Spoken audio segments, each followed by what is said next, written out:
Hi hello ನಮಸ್ಕಾರ. ಶಾಂತಮಾರ್ಗ ಮತ್ತು IAS ಬಾಬಾ ವೇದಿಕೆಗೆ ತಮಗೆಲ್ಲ ಸ್ವಾಗತ. ಆತ್ಮೀಯರೇ, ಇಂದು ನಾವು KEA ಪ್ರಶ್ನೆ ಪತ್ರಿಕೆಯನ್ನು ಡಿಕೋಡ್ ಮಾಡೋಣ. ಹೇಗೆ ಡಿಕೋಡ್ ಮಾಡ್ತಕ್ಕಂಥದ್ದು ಅಂತಂದರೆ, ನಮ್ಮ ಹೈ ಯೀಲ್ಡಿಂಗ್ ಟಾಪಿಕ್ ನೋಟ್ಸಿನ ಮೂಲಕ ಮಣಿ ಅಂತಕ್ಕಂತಹ ವಿದ್ಯಾರ್ಥಿ ಬರೆದಂತಹ ನೋಟ್ಸ್ ಇದು. Okay, this is not notes, this is A homework. Okay, so ನಮ್ಮ ಹೋಮ್ವರ್ಕ್ಗಳು ಹೇಗೆ ಎಕ್ಸಾಮ್ಸ್ಗೆ ಹೆಲ್ಪ್ ಮಾಡುತ್ತೆ ಅಂತಕ್ಕಂಥದ್ದನ್ನು ವಿತ್ ಎವಿಡೆನ್ಸ್ ಜೊತೆಗೆ ಒಂದು ಕಾನ್ಸೆಪ್ಟನ್ನು ಯಾಕೆ ಕೇಳ್ತಾನೆ, ಯಾವಾಗ ಕೇಳ್ತಾನೆ, ಏನು ಕೇಳ್ತಾನೆ ಅನ್ನೋದ್ರ ಬಗ್ಗೆ we will discuss it. Okay, so ಯಾರ್ಯಾರು ಇದು ವಿಡಿಯೋ ನೋಡ್ತಾ ಇದ್ದೀರಾ, ಸುಮ್ಮನೆ ವಿಡಿಯೋ ನೋಡ್ಕೊತ ಹೋಗಬೇಡಿ. ಓಕೆ, ನೀಟಾಗಿ ಬರೆದುಕೊಂಡು ಹೋಗ್ತಾ ಇರಿ. ಕೀ ಪಾಯಿಂಟ್ಸ್ ಹೇಳ್ಕೊತ ಹೋಗ್ತಿರ್ತೀನಿ. ಯಾವುದು ಹೈಲ್ಡಿಂಗ್ ಟಾಪಿಕ್ ಅಂತ ಹೇಳ್ಕೊತ ಹೋಗ್ತಿರ್ತೀನಿ, ಯಾವುದು ಎಕ್ಸಾಮ್ ಆ್ಯಂಗಲ್ ಅಂತ ಹೇಳ್ತಾ ಇರ್ತೀನಿ. ಓಕೆ, ಪ್ರಶ್ನೆ ಪತ್ರಿಕೆಯಿಂದಲೇ ಪ್ರಶ್ನೆ ಪತ್ರಿಕೆ ಬರುತ್ತದೆ ಅನ್ನುವ ನನ್ನ ಈ ಒಂದು ಅಭಿಪ್ರಾಯವನ್ನು ಮತ್ತೊಮ್ಮೆ ನಾನು ಸಾಬೀತುಪಡಿಸೋಕ್ಕೆ ನಿಮ್ಮ ಮುಂದೆ ಇದ್ದೀನಿ. ಸೊ ಈ ಒಂದು ಅಪ್ರೋಚನ್ನು ಯಾವ ಪುಸ್ತಕಗಳು ಸಹ ಹೇಳಲ್ಲ. ಎಲ್ಲ ಪುಸ್ತಕಗಳು ಮಾಹಿತಿಯನ್ನು ಕೊಡ್ತವೆ.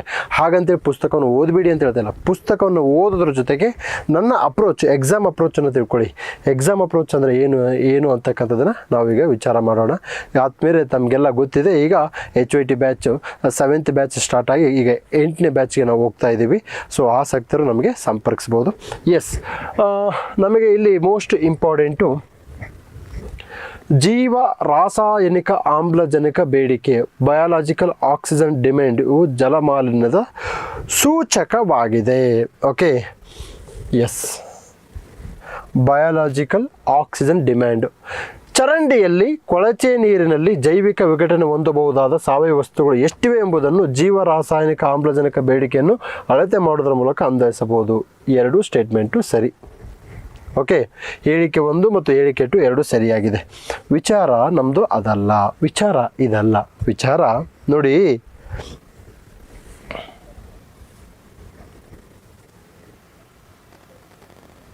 ಎಸ್, ಸಿಯರ್ ಇದು ಮಣಿಯವರ ನೋಟ್ಸು, ಮಣಿದು ನೋಟ್ಸ್ ಇದು. ಓಕೆ, ಇದು ಹೋಮ್ವರ್ಕನ್ನು ಕೊಟ್ಟಿರ್ತೀನಿ, ನಮ್ಮ ಪಕ್ಕದಲ್ಲಿ ಬರೆದಿರ್ತಾನೆ HYT ಅಂತ. Biological oxygen demand. Biological oxygen ಡಿಮ್ಯಾಂಡನ್ನು ನೀರಿನ ವ್ಯವಸ್ಥೆಯಲ್ಲಿ ಆಮ್ಲಜನಕದ ಮಟ್ಟದ ಪ್ರಾಮಾಣಿತ ಅಳತೆಯಾಗಿದೆ ಎಂದು ಬಳಸಲಾಗುತ್ತದೆ.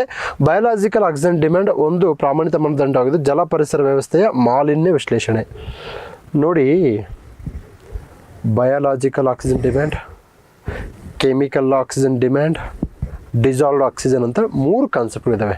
ಈ 3 ಕಾನ್ಸೆಪ್ಟಲ್ಲಿ ಎರಡನ್ನು ಓದುವ ಅವಶ್ಯಕತೆ ಇಲ್ಲ. ಕೆಮಿಕಲ್ ಆಕ್ಸಿಜನ್ ಡಿಮ್ಯಾಂಡ್ ಅದು ಓದುವ ಅವಶ್ಯಕತೆ ಇಲ್ಲ.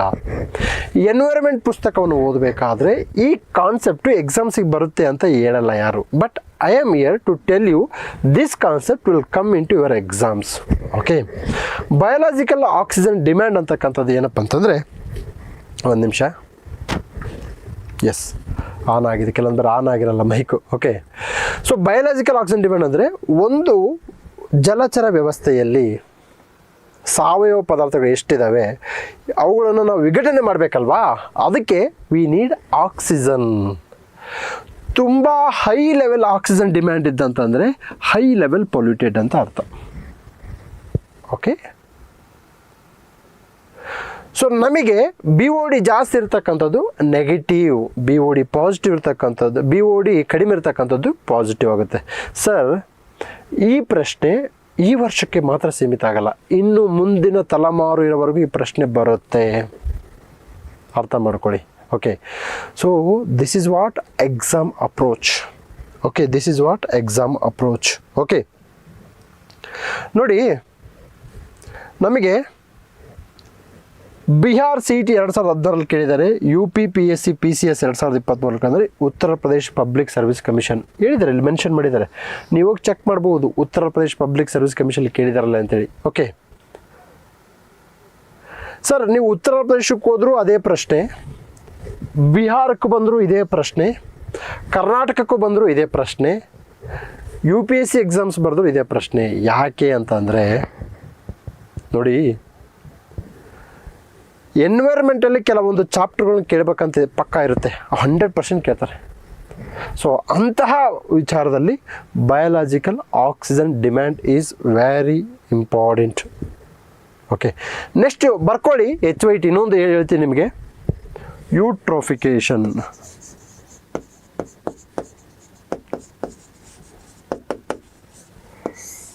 Eutrophication very important for your exams.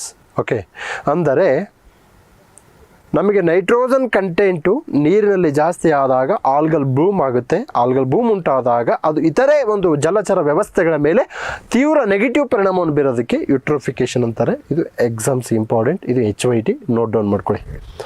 Okay,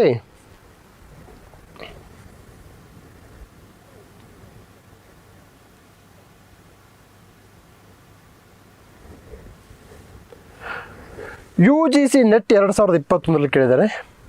ಹೆಚ್ಚಿನ ಪ್ರಮಾಣದ ಸಾವಯವ ವಸ್ತುಗಳ ಉಪಸ್ಥಿತಿ ಇರತಕ್ಕಂಥದ್ದು, ನೀರಿನ ಹೆಚ್ಚು ಮಲ, ಕಸಗಳು, ತದನ ಸಸ್ಯ ಪ್ರಾಣಿ ಅವಶೇಷ ಇತ್ಯಾದಿ ಇತರೆ ಸೂಕ್ಷ್ಮಜೀವಿಗಳು, ಅವುಗಳನ್ನು ಕರಗಿಸಲು ಹೆಚ್ಚು ಆಕ್ಸಿಜನ್ ಬೇಕಾಗುತ್ತೆ.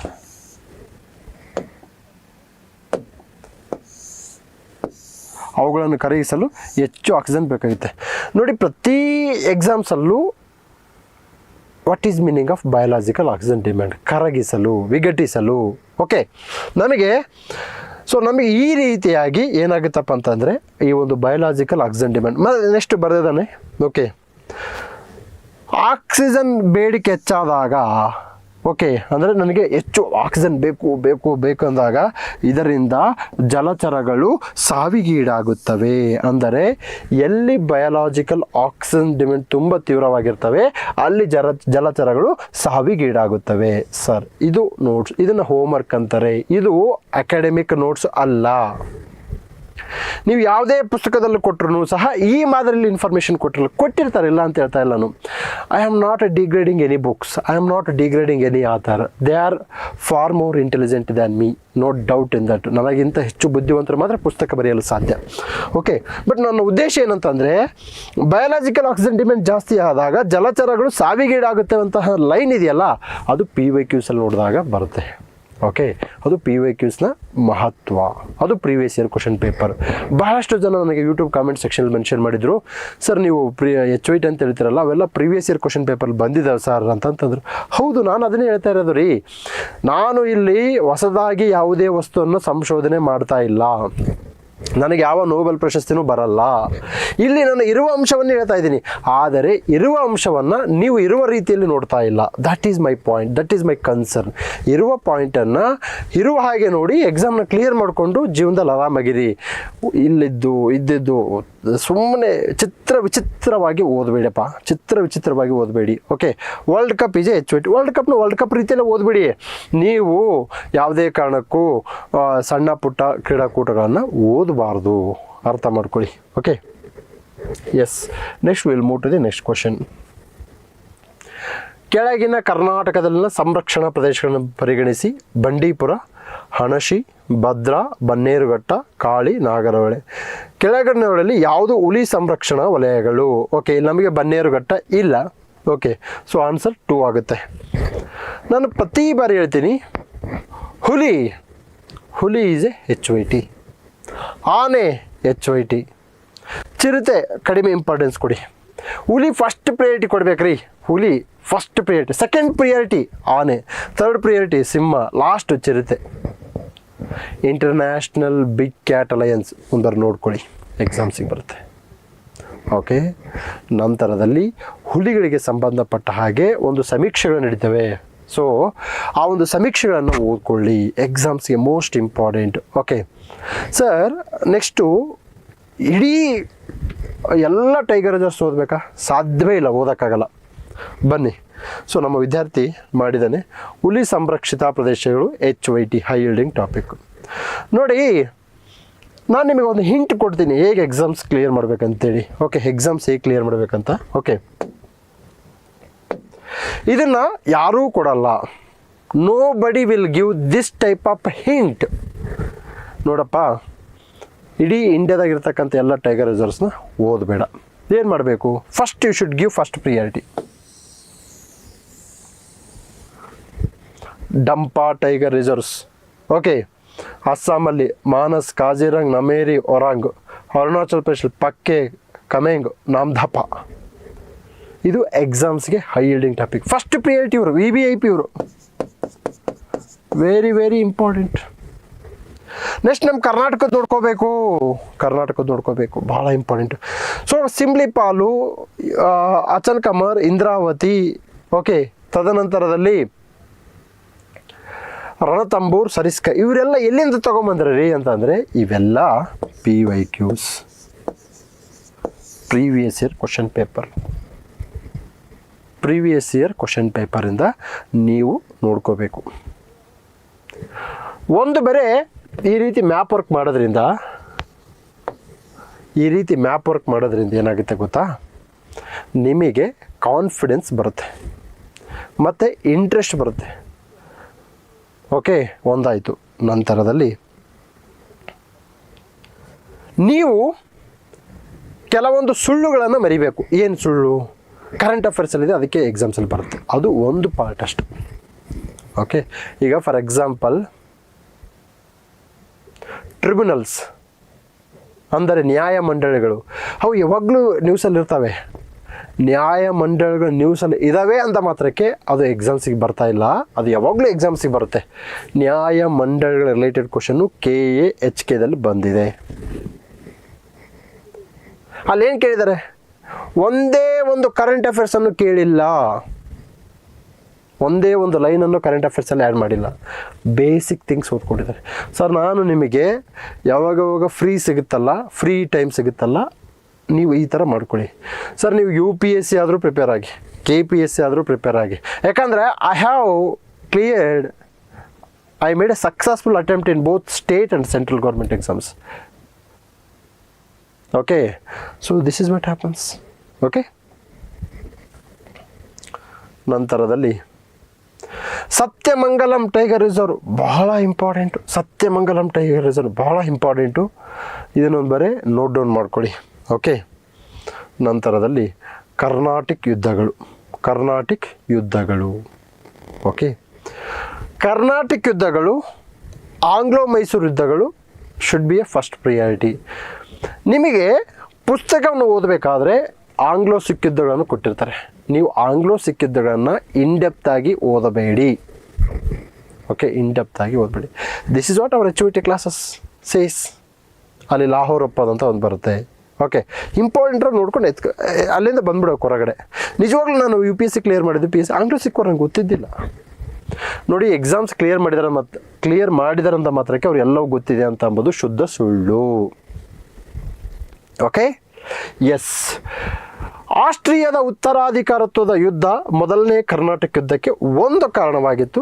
S, statement is true. ಹೈದರಾಬಾದಿನ ಸಿಂಹಾಸನಕ್ಕಾಗಿ ನಾಸಿರ್ ಜಂಗ್ ಮತ್ತು ಮುಜಾಫರ್ ಜಂಗ್ ನಡುವಿನ ಸಂಘರ್ಷ ಎರಡನೇ ಕರ್ನಾಟಕ ಯುದ್ಧಕ್ಕೆ ಒಂದು ಕಾರಣವಾಗಿತ್ತು. ಎಸ್, ಡೂಪ್ಲೈಯು ಅನ್ವರುದ್ಧನ್ನು ಅಡಿಯಾರ್ ಕದನದಲ್ಲಿ ಸೋಲಿಸಿದ್ದು ಎರಡನೇ ಕರ್ನಾಟಕ ಯುದ್ಧಕ್ಕೆ ಒಂದು ಕಾರಣವಾಗಿತ್ತು. ಇದು ಸ್ಟೇಟ್ಮೆಂಟ್ ರಾಂಗ್. ಅಡಿಯಾರ್ ಕದನ ಅಂತಕ್ಕಂಥದ್ದು ಮೊದಲ ಕರ್ನಾಟಕ ಯುದ್ಧಕ್ಕೆ ಸಂಬಂಧಪಡುತ್ತೆ. ಸಪ್ತವಾರ್ಷಿಕ ಯುದ್ಧವು ಮೂರನೇ ಕರ್ನಾಟಕ ಯುದ್ಧಕ್ಕೆ ಒಂದು ಕಾರಣವಾಗಿತ್ತು. Statement true. ಓಕೆ, ಸೊ ನಮಗೆ ಇಲ್ಲಿ ಆನ್ಸರ್ಸ್ ಇಂಪಾರ್ಟೆಂಟ್ ಅಲ್ಲ. ನಮಗೇನಪ್ಪ ಅಂದರೆ ABD ಇದು. ಇಲ್ಲಿ ನೋಡಿ, ನಾನು ಯಾವಾಗಲೂ ಹೋಮ್ವರ್ಕ್ ಮಾಡಬೇಕಾದ್ರೆ ಪ್ರತಿ ಬಾರಿ ಹೇಳ್ತೀನಿ, ಪಾಯಿಂಟ್ ವೈಸ್ ಬರ್ಕೊಂತೋಗಿ. ಬಹಳಷ್ಟು ಬಾರಿ ವಿದ್ಯಾರ್ಥಿಗಳು ಲಕ್ಷ್ಮೀಕಾಂತ್ ಬುಕ್ ತೊಗೊಂಡೋಗಿ ಮಿನಿ ಲಕ್ಷ್ಮೀಕಾಂತ್ ಪುಸ್ತಕವನ್ನು ಬರ್ಕೊಂಬಂದಿರ್ತಾರೆ. What is the points? What is the use? Okay, ಈಗ ನೀವು ನೋಡಿ, ಲಕ್ಷ್ಮೀಕಾಂತ್ ಪುಸ್ತಕವನ್ನು ನೋಡ್ಕೊಳ್ಳಿ. ಅಲ್ಲಿ ಪರ್ಸನ್ ಆಫ್ ಇಂಡಿಯನ್ ಆರಿಸನ್, NRIಗಳು. ಓಕೆ, ಸೊ ಇವುಗಳ ಬಗ್ಗೆ ಸಿಕ್ಕಾಪಟ್ಟೆ ಇನ್ಫಾರ್ಮೇಷನ್ ಕೊಟ್ಬಿಟ್ಟಿದ್ದಾನೆ. ಸಿಟಿಜನ್ಶಿಪ್ಪಿಗೆ ಸಂಬಂಧಪಟ್ಟ ಹಾಗೆ 1955, 65 ಡೇಟ್ಗಳೆಲ್ಲ ಕೊಟ್ಕೊಂತ ಹೋಗ್ಬಿಟ್ಟಿದ್ದಾನೆ. ಸರ್, ಯಾವ ಮನುಷ್ಯನಿಗೂ ಅದು ನೆನ್ಬಿಡೋಕ್ಕಾಗಲ್ಲ, ತಿಳ್ಕೊಂಬಿಡಿ. ಸಿಟಿಜನ್ಶಿಪ್ಪಲ್ಲಿ ಅದಕ್ಕೊಂದು ಓದುವಂತಹ ಒಂದು ಕ್ರಮ ಇದೆ. ಆ ಕ್ರಮದಲ್ಲೇ ಓದ್ಕೊಂಡೋಗಿ ನಿಮಗೆ ಎಕ್ಸಾಮ್ಸು ಕ್ಲಿಯರ್ ಆಗುತ್ತೆ. ಓಕೆ, ಅದನ್ನು ಬಿಟ್ಟು ನೀವು ಇಡೀ ಪುಸ್ತಕವನ್ನು ಓದಿದರೆ ಸಮಸ್ಯೆ. ನೋಡಿ, ಇಲ್ಲಿ ಬರೆದಿದ್ದಾನೆ, ಮೊದಲ ಕರ್ನಾಟಕ ಯುದ್ಧ ತತ್ಕ್ಷಣದ ಕಾರಣ ಆಸ್ಟ್ರಿಯಾದ ಉತ್ತರದ ನಡೆದ ಯುದ್ಧ. 1 ಪಾಯಿಂಟ್ ಕ್ಲೋಸ್. ಮೊದಲ ಕರ್ನಾಟಕ ಯುದ್ಧದ ನಡೆದ ಅವಧಿ 1746. 2nd point close. ಮೊದಲ ಕರ್ನಾಟಕ ಯುದ್ಧ ಇಂಗ್ಲೀಷ್, ಫ್ರೆಂಚ್, ಡೂಪ್ಲೆ ಬರ್ತಾವನೆ. ಓಕೆ, ಮೊದಲನೇ ಕರ್ನಾಟಕ ಯುದ್ಧದ ಸಮಯದಲ್ಲಿ ಭಾರತದ ಮೊಘಲ್ ಚಕ್ರವರ್ತಿ ಮೊಹಮ್ಮದ್ ಶಾ. ಇದು ಹೆಂಗೆ ಬಂತು, ಹೇಗೆ ಬರ್ದು ಅಂತಂದರೆ ಇದು PYQs ಮೆನ್ಷನ್ ಮಾಡಿದೆ. ಇದು PYQ ಮೆನ್ಷನ್ ಮಾಡಿದೆ, ಅರ್ಥ ಮಾಡ್ಕೊಳ್ಳಿ. ಇದು ಪುಸ್ತಕ ಓದಬೇಕಾದ್ರೆ ನಮಗೆ ಗೊತ್ತಾಗಲ್ಲ ಮಾಹಿತಿ, ಆದರೆ PYQ ಓದಬೇಕಾದ್ರೆ ಗೊತ್ತಾಗುತ್ತೆ. ಮೊದಲ ಕರ್ನಾಟಕ ಯುದ್ಧದ ಸಮಯದಲ್ಲಿ Hyderabad Nizam ul milk. Okay, so ಹೀಗೆ ನಾವು ಇದನ್ನು HYT ನೋಟ್ಸ್ ಅಂತೀನಿ. ಅಂದರೆ ಟು ದಿ ಪಾಯಿಂಟ್. ನೀವು ಇಲ್ಲಿರೋದೇನಕ್ಕೆ, ಎಕ್ಸಾಮ್ಸ್ ಕ್ಲಿಯರ್ ಮಾಡೋಕ್ಕೆ, ಇತಿಹಾಸದಲ್ಲಿ PhD ಮಾಡೋಕ್ಕಲ್ಲ, ಅರ್ಥ ಮಾಡ್ಕೊಳ್ಳಿ. ಫೈನ್. ಸೊ ನಮಗೇನಾಗುತ್ತೆ, ಈ ಒಂದು ಕರ್ನಾಟಕ ಯುದ್ಧದ ಬಗ್ಗೆ ನೀಟಾಗಿ ಬರ್ಕೊತ ಹೋಗಿದ್ದಾರೆ. ಓಕೆ,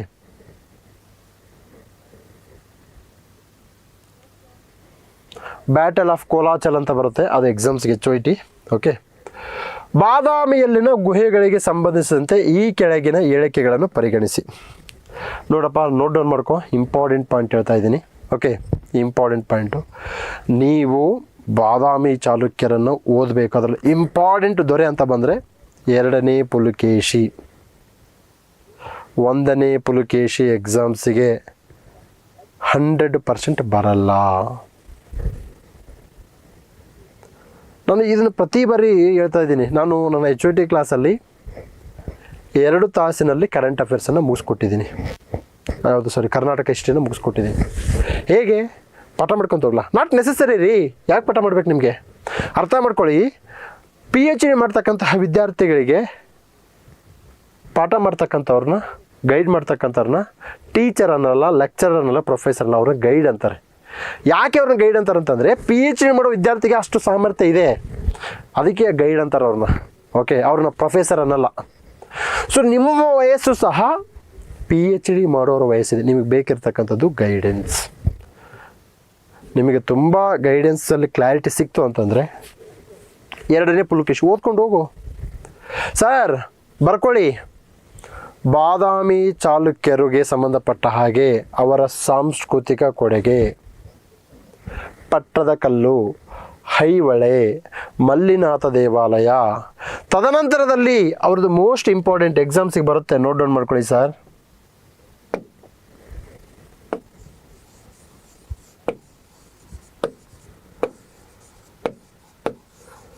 ವೇಸರ ಶೈಲಿ. ಕ್ವಶನ್ ಯಾವ ರೀತಿ ಬರುತ್ತೆ ಸರ್? ವೇಸರ ಶೈಲಿ ಲಕ್ಷಣಗಳು ಕೇಳಲ್ಲ. ಅದು ಎಲ್ಲಿ ಕೇಳ್ತಾರೆ ಬೇಸರ ಶೈಲಿ ಲಕ್ಷಣಗಳಂತಂದರೆ, ನಮಗೆ KAS mains, IAS mains, Kannada literature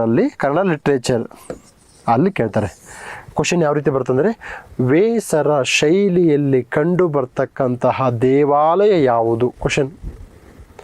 ಇದನ್ನು ಎಕ್ಸಾಮ್ ಅಪ್ರೋಚ್ ಅಂತಾರೆ. ಇದನ್ನು ಇತಿಹಾಸದ ಪುಸ್ತಕದಲ್ಲಿ ನೀವು ಕಾಣಲು ಸಾಧ್ಯವಿಲ್ಲ. You got my point? ಇದನ್ನು ಎಕ್ಸಾಮ್ ಅಪ್ರೋಚ್ ಅಂತವ್ರೆ. ನೀವು ಬಾದಾಮಿ ಚಾಲುಕ್ಯರ ಜೊತೆಗೆ ಬಾದಾಮಿ, ಓಕೆ, ಇದು ಕರೆಕ್ಟು, ಇದು ರಾಂಗು, ಇದು ಕರೆಕ್ಟ್, ಜೈನ. ಓಕೆ, 3 ಹೇಳಿಕೆಗಳು ಸರಿಯಾಗಿದ್ದಾವೆ. ಸರ್, ಈ ಗುಹೆಗಳನ್ನು ಕೇಳ್ತಕ್ಕಂತಹ ಫಾರ್ಮೇಟು ನಮ್ಮ ಮುತ್ತಾತನ ಕಾಲದಿಂದ ಇದೆ, ಈಗಿಂದಲ್ಲ ಕ್ವಶನ್ ಇದು. Who told you? No. Next ನೆನ್ಪಿಟ್ಕೊಳ್ಳಿ, ಬಾದಾಮಿ ಚಾಲುಕ್ಯರ ಒಂದು ಸಾಂಸ್ಕೃತಿಕ ಕೊಡುಗೆಗಳಿದಾವಲ್ಲ, ಅದು ಎಕ್ಸಾಮ್ಸ್ಗೆ ಇಂಪಾರ್ಟೆಂಟು. 1ನೇ ಪುಲಕೇಶಿಯ ಸೈನಿಕ ಸಾಧನೆಗಳನ್ನು ಓದ್ಕೊತ ಹೋಗ್ಬಿಟ್ರೆ that is your problem. Okay, so ಇದು ಓದುವಂತಹ ಕ್ರಮ.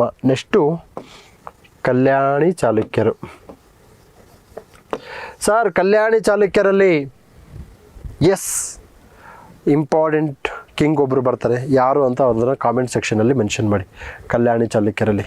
ಓಕೆ, ಕಲ್ಯಾಣಿ ಚಾಲುಕ್ಯರ ಸಾಂಸ್ಕೃತಿಕ ಕೊಡುಗೆಗಳು, ಅವರಲ್ಲಿ ಕಂಡು ಬರ್ತಕ್ಕಂತಹ ಕವಿಗಳು ಮೋಸ್ಟ್ ಇಂಪಾರ್ಟೆಂಟ್. ಕ್ವಶನ್ ಬರುತ್ತೆ, ರನ್ನ ಯಾರ ಒಂದು ಕಾಲದಲ್ಲಿದ್ದ, ಯಾರ ಆಶ್ರಯದಲ್ಲಿದ್ದಂತಕ್ಕಂಥದ್ದು ಕಾಮನ್ ಕ್ವಶನ್ ಬರುತ್ತೆ. ಓಕೆ, ಸೊ ನೀವೇನು ಮಾಡಬೇಕಪ್ಪ ಅಂತಂದರೆ ಇಂಥವನ್ನೆಲ್ಲ ಚೆನ್ನಾಗಿ ಓದ್ಕೋಬೇಕ್ರಿ. Exam point of view. ನೀವು ಇಲ್ಲಿ ಕತೆ, ಚಿತ್ರಕಥೆ, ನಿರ್ದೇಶನ ಮಾಡಬೇಡಿ. Just exam point of view. Badami ಗುಹೆಗಳು. ಓಕೆ, ಸೊ ನಮಗೆ ಈ ಗುಹೆಗಳನ್ನು 6ನೇ ಶತಮಾನದಲ್ಲಿ ಚಾಲುಕ್ಯ ವಂಶದ ತಮ್ಮ ರಾಜಧಾನಿ ಬಾದಾಮಿಯಲ್ಲಿ ನಿರ್ಮಿಸಿದರು. ಈ ಗುಹೆಗಳು ಹಲವಾರು ಹಿಂದೂ ಜೈನ ದೇವಾಲಯಗಳನ್ನು ಹೊಂದಿ ಶಿವ, ವಿಷ್ಣು ಮತ್ತು ಅವತಾರಗಳಿಗೆ ಸಮರ್ಪಿತವಾಗಿವೆ. ಈ ಗುಹೆಗಳು ಯುನೆಸ್ಕೋ ವಿಶ್ವ ಪಾರಂಪರಿಕ ತಾಣ ಪಟ್ಟಿಗೆ ಸೇರಿವೆ. ಸರ್, ಯುನೆಸ್ಕೋ ವಿಶ್ವ ಪಾರಂಪರಿಕ ತಾಣಗಳು ಎಕ್ಸಾಮ್ಸ್ಗೆ ಇಂಪಾರ್ಟೆಂಟು, ಅರ್ಥ ಮಾಡ್ಕೊಳ್ಳಿ, ಎಕ್ಸಾಮ್ಸ್ಗೆ ಮೋಸ್ಟ್ ಇಂಪಾರ್ಟೆಂಟು. ನೀವು ಪ್ರತಿ ಬಾರಿ ಹೇಳ್ತಾ ಇದ್ದೀನಿ ನಾನು, ಇತ್ತೀಚೆಗೆ ಬಂದಿರತಕ್ಕಂತಹ ನ್ಯೂ ಎಡಿಷನ್ ನೆನ್ಪಿಟ್ಕೊಳ್ಳಿ, ಕರ್ನಾಟಕದ ನೆನ್ಪಿಟ್ಕೊಳ್ಳಿ, PYQs ನೋಡ್ಕೊಳ್ಳಿ. ಎಲ್ಲ ವಿಶ್ವ ಪಾರಂಪರಿಕ ತಾಣಗಳನ್ನು ಓದಿದರೆ then there is a problem with you. ತುಂಬ ಓದ್ತೀರಾ ಬಟ್ ಮಾರ್ಕ್ಸ್ ಬರ್ತಾ ಇಲ್ಲ. ಓಕೆ, ಸೊ ಇಲ್ಲೆಲ್ಲ ಮೆನ್ಷನ್ ಮಾಡ್ಕೊಂಡು ಹೋಗಿದ್ದಾರೆ. Okay, next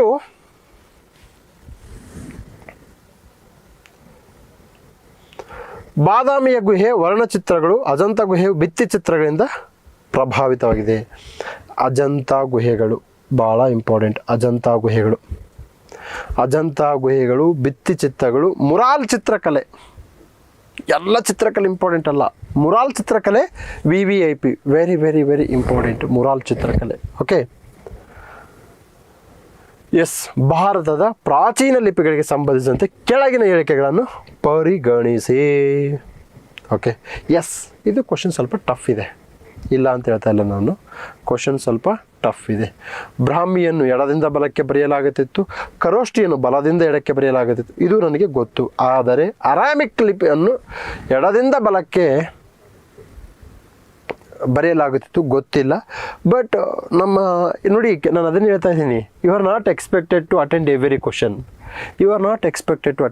questions. ಅರ್ಥ ಮಾಡ್ಕೊಳ್ಳಿ. ಎಷ್ಟಿದೆ ಇದೆಲ್ಲ ಮೆನ್ಷನ್ ಮಾಡಿ, ಸ್ಕೋರ್ ನಿಮ್ಮ ಸ್ಕೋರ್ ಎಷ್ಟು ಬಂದಿದೆ ಮೆನ್ಷನ್ ಮಾಡಿ, ಗೊತ್ತಾಗುತ್ತೆ ನಿಮಗೆ.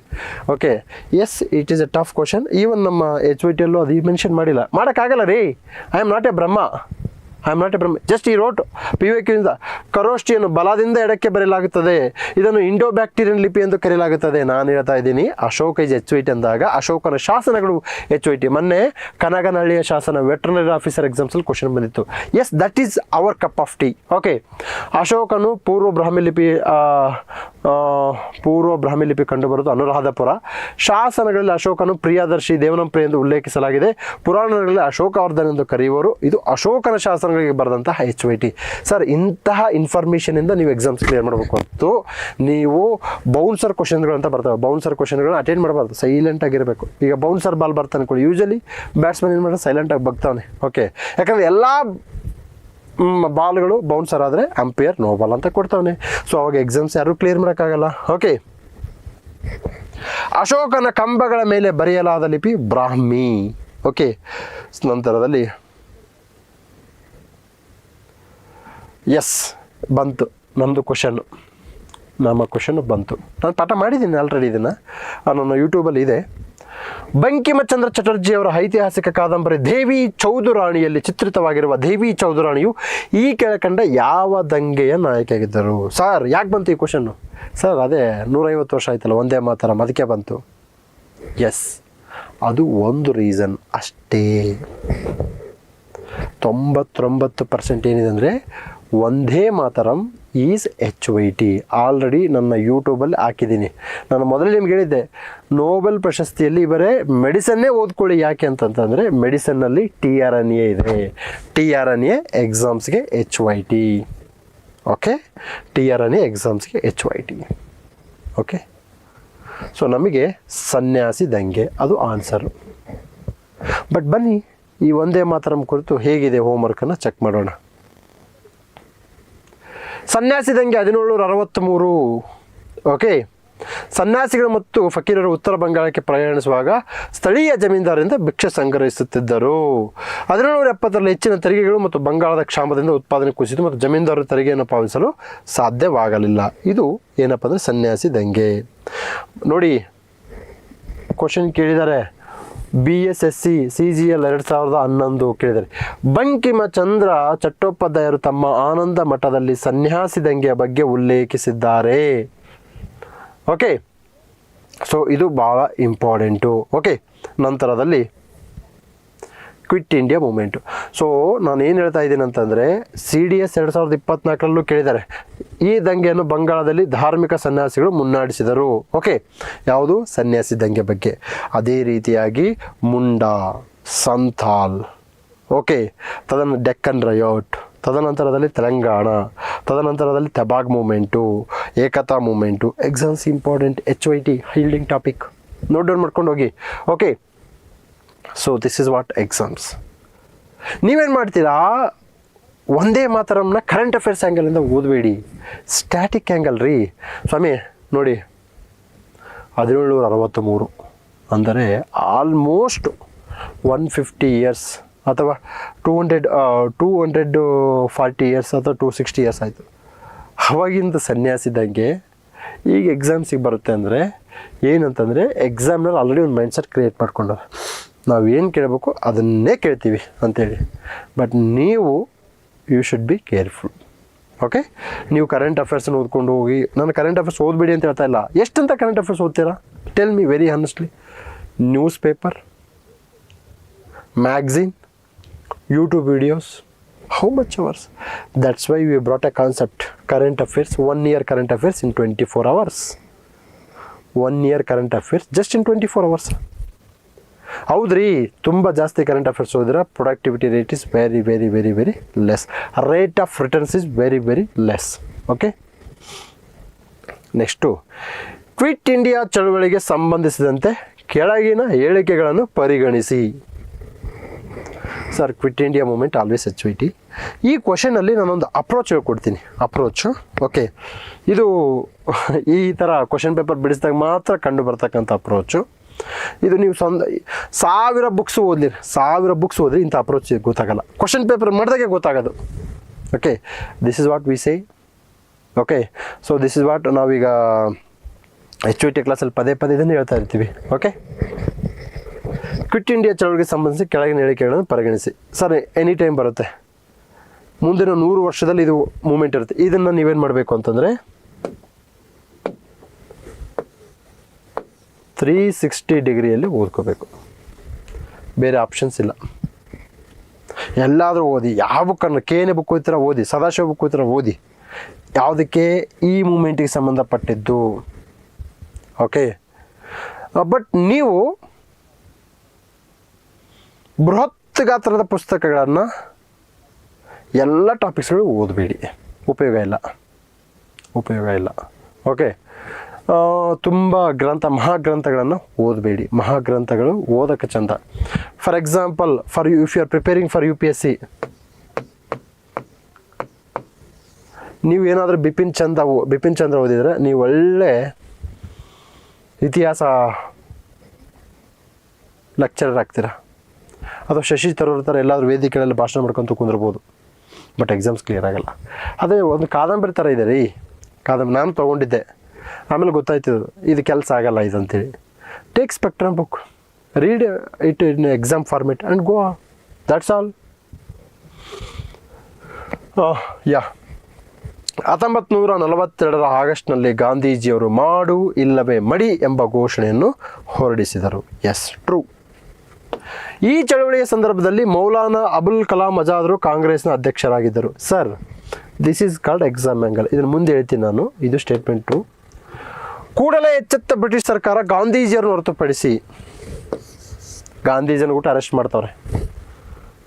ಚೀನಾ ಅಧ್ಯಕ್ಷ ಚಿಯಾಂಗ್ ಕೈಶೆಕ್ ಈ ಚಳವಳಿಯನ್ನು ನಿಲ್ಲಿಸಿ ಮಧ್ಯಪ್ರವೇಶಿಸಲು ರೂಸ್ವೆಲ್ಟ್ಗೆ ಪತ್ರ ಬರೆದರು. ಡಿ. ಸರ್, ಡಿ ಯಾರಿಗೂ ಗೊತ್ತಿದೆ? ಡಿ ಯಾರಿಗೂ ಗೊತ್ತಿಲ್ಲ, ನನಗೂ ಗೊತ್ತಿಲ್ಲ. But just you have to apply some common sense during ಎಕ್ಸಾಮಲ್. 100% ಹೇಳ್ತೀನಿ, ಇದು ಎಕ್ಸಾಮ್ ಹಾಲಲ್ಲಿ ಆಗಲ್ಲ, ಬಟ್ ಇದಕ್ಕೆ ಒಬ್ಬರು ಮಾರ್ಗದರ್ಶಕರು ಬೇಕನ್ನೋದು ಇದಕ್ಕೆ. ನಾನು ನೋಡಪ್ಪ, ಥಿಂಕ್ ಮಾಡಿ, ಎಕ್ಸಾಮ್ಸಿಗೆ ಪ್ರಶ್ನೆ ಪತ್ರಿಕೆಯನ್ನು ತಯಾರು ಮಾಡ್ತಕ್ಕಂತಹ ವ್ಯಕ್ತಿ, do you think he can imagine like this? ಅಂದರೆ ಕ್ವಿಟ್ ಇಂಡಿಯಾ ಮೂಮೆಂಟನ್ನ, ಚಿಯಾಂಗ್ ಕೈಶೇಕ್ನ, ರೂಸ್ವೆಲ್ಟ್ನ ಇಮ್ಯಾಜಿನ್ ಮಾಡಿಕೊಂಡು ಈ ಸ್ಟೇಟ್ಮೆಂಟ್ ಕ್ರಿಯೇಟ್ ಮಾಡೋಕ್ಕೆ ಸಾಧ್ಯ? ಫ್ಯಾಕ್ಟ್ ಇದ್ದಾಗ ಮಾತ್ರ ಇಂಥ ಸ್ಟೇಟ್ಮೆಂಟ್ ಕೊಡೋಕ್ಕೆ ಸಾಧ್ಯ. ಎತ್ತಣದ ಕ್ವಿಟ್ ಇಂಡಿಯಾ ಮೂಮೆಂಟ್, ಎತ್ತಣದ ಚೀನಾ, ಎತ್ತಣದ ಇಂಗ್ಲೆಂಡ್. ಸೊ ಇವನ್ನ ಇಮ್ಯಾಜಿನ್ ಮಾಡ್ಕೊಳಕ್ಕಾಗಲ್ಲ, ಇದ್ದಾಗ ಮಾತ್ರ ಹೇಳ್ಬೋದು. ಸೊ ಅದಕ್ಕೆ ಇಂಥಲ್ಲಿ ಏನು ಮಾಡಬೇಕಪ್ಪ ಅಂದರೆ ಕಾಮನ್ ಸೆನ್ಸ್ ಅಂತ ಅನ್ಬೋದು, ತಂಬ್ ರೂಲ್ ಅಂತ ಹೇಳ್ಬೋದು, ಕುರುಡು ಗುರುತಾದ್ರು ಅಂತ ಅನ್ಬೋದು. ಇಂಥ ಸ್ಟೇಟ್ಮೆಂಟ್ಗಳು ಸಹಜವಾಗಿ ರೈಟ್ ಇರ್ತವೆ. ಥಿಂಕ್ ಮಾಡಿರಿ, ನಿಮಗೋಸ್ಕರ ಇವರು ಈ ಲೆವೆಲ್ ಇಮ್ಯಾಜಿನ್ ಕ್ರಿಯೇಟ್ ಮಾಡ್ಕೊಂಡು ಒಂದು ಸ್ಟೇಟ್ಮೆಂಟ್ ಕ್ರಿಯೇಟ್ ಮಾಡೋಕ್ಕೆ ಸಾಧ್ಯನಾ? ಇಲ್ಲ. So you should consider this statement is right. Okay, next 4 ಅಥವಾ 5 ಸ್ಟೇಟ್ಮೆಂಟ್ ಕೊಟ್ಟಾಗ ಎಲ್ಲ ಸ್ಟೇಟ್ಮೆಂಟ್ಗಳು ಸರಿಯಾಗಿರ್ತವೆ ಅಂಬೋದು 90% ಸುಳ್ಳು. 90% ಅಂತಂದ್ರೆ ಅರ್ಥ ಮಾಡ್ಕೊಳ್ಳಿ, ಎಲ್ಲವಕ್ಕೆ ಇದು ಅಪ್ಲಿಕೇಬಲ್ ಆಗಲ್ಲ. 90% ನೀವು ಎಕ್ಸಾಮ್ಸ್ ಕ್ಲಿಯರ್ ಮಾಡೋದು ಬರೀ ನಾಲೆಡ್ಜಿಂದ ಅಂದರೆ ಶುದ್ಧ ಮೂರ್ಖತನದ ಪರಮಾವಧಿ. Who told you? ಬರೀ ಎಕ್ಸಾಮ್ಸು ಬರೀ ನಾಲೆಡ್ಜ್, ಕಾಮನ್ ಸೆನ್ಸ್, ತಂಬ್ ರೂಲ್ಗಳು ಅಂತಂದರೆ ಇದೆ. 5 ಸ್ಟೇಟ್ಮೆಂಟ್ ಕೊಟ್ಟಿದ್ದಾನಂತಂದರೆ ಅಂತ 5 ಸ್ಟೇಟ್ಮೆಂಟಿನ 10 ಕ್ವಶನ್ ಕೊಟ್ಟಿದ್ದಾನಂತಂದರೆ 8 ಪ್ರಶ್ನೆಯಲ್ಲಿ 5 ಸ್ಟೇಟ್ಮೆಂಟ್ ರೈಟ್ ಇರಲ್ಲ. 8 ಪ್ರಶ್ನೆಯಲ್ಲಿ 5 ಸ್ಟೇಟ್ಮೆಂಟ್ ರೈಟ್ ಇರಲ್ಲ. 4ರಲ್ಲೂ ಸಹ ಇದು ಅನ್ವಯ ಆಗುತ್ತೆ. ಇದಕ್ಕೆ 4 ಸ್ಟೇಟ್ಮೆಂಟ್ ಕೊಟ್ಟಿರೋದು ಏನಕ್ಕಂತಂದರೆ ಟು ಕನ್ಫ್ಯೂಸ್ ಯು, ನಿಮ್ಮನ್ನು ಕನ್ಫ್ಯೂಸ್ ಮಾಡಬೇಕು, ಅದಕ್ಕೆ ಕೊಟ್ಟಿರೋದು 4 ಸ್ಟೇಟ್ಮೆಂಟು. ಓಕೆ, ಸೊ ಇದು ಎಕ್ಸಾಮ್ಸ್ಗೆ ಸಂಬಂಧಪಟ್ಟ ವಿಚಾರ. Next quit India movement, HYT, ಕ್ರಿಪ್ಸ್ನ ಸಲಹೆಗಳು ತಿರಸ್ಕೃತವಾದಾಗ ಬರುತ್ತೆ. ಓಕೆ, ಕ್ವಿಟ್ ಇಂಡಿಯಾ ಚಳವಳಿ ಪ್ರಾರಂಭ ಆಗಿದೆ SSC MTS ಅಲ್ಲಿ ಕೇಳಿದ್ದಾರೆ ಆಗಸ್ಟ್ 8, 1942 ಓಕೆ, ಸೊ ನೆಕ್ಸ್ಟ್ ನಮಗೆ ಇದನ್ನು MPPSCಯಲ್ಲಿ ಕೇಳಿದ್ದಾರೆ. ಇದನ್ನು ದಿ ಆಗಸ್ಟ್ ಮೂಮೆಂಟ್ ಅಂತಲೂ ಕರೀತಾರೆ. ಮಧ್ಯಪ್ರದೇಶಲ್ಲಿ ಕೇಳಿದ್ದಾರೆ. UPSC CSC 2013 ಕೇಳಿದ್ದಾರೆ. 2013 ಯಾವುದು UPSC ಅಂತಂದರೆ ನಮ್ಮದು ಕೇಂದ್ರ ಲೋಕಸೇವೆ ಆಗೋದು 2013 ಕೇಳಿದ್ದಾರೆ. ಮುಂದೆನೇ ಕೇಳ್ತಾರೆ. ಸರ್ ಇನ್ನೂ ಒಂದು ಹಿಂಟ್ ಕೊಡ್ತೀನಿ ನಿಮಗೆ. ಕ್ವಿಟ್ ಇಂಡಿಯಾ ಮೂಮೆಂಟ್ಗೆ ಸಂಬಂಧಪಟ್ಟ ಹಾಗೆ ಉಷಾ ಮೆಹ್ತಾ ಮತ್ತು ಅರುಣಾ ಆಸಾಫ್ ಅಲಿ ಇವ್ರ ಬಗ್ಗೆ ಕ್ವಶನ್ನು KEA HK ಪೇಪರ್ FDAದಲ್ಲಿ ಬಂದಿದೆ ನೋಡಿ. Quit India movement related topic Usha Mehta and Aruna Asaf Ali ಇವರಿಬ್ಬರೂ ಸಹ ಆ ಒಂದು ಕ್ವಿಟ್ ಇಂಡಿಯಾ ಮೂಮೆಂಟ್ಗೆ ಸಂಬಂಧಪಟ್ಟವರು. ಅಂಡರ್ಗ್ರೌಂಡ್ ರೇಡಿಯೋ ಆ್ಯಕ್ಟಿವಿಟೀಸ್ ಇವರೆಲ್ಲ ಅರೆಸ್ಟ್ ಆದಾಗ ಆ ಫ್ಲಾಗ್ ಹಾಸ್ಟಿಂಗ್ ಮಾಡಿದವರು. ಓಕೆ,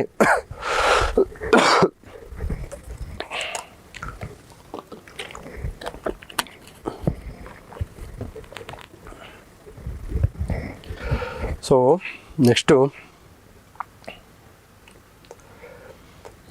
SSC CDS ಅಲ್ಲಿ ಈ ಅಧಿವೇಶನದ ಅಧ್ಯಕ್ಷತೆಯನ್ನು ಆ ಸಮಯದಲ್ಲಿ INC ಅಧ್ಯಕ್ಷರಾದ ಮೌಲಾನಾ ಅಬುಲ್ ಕಲಾಂ ಆಜಾದ್ ವಹಿಸಿದ್ದರು.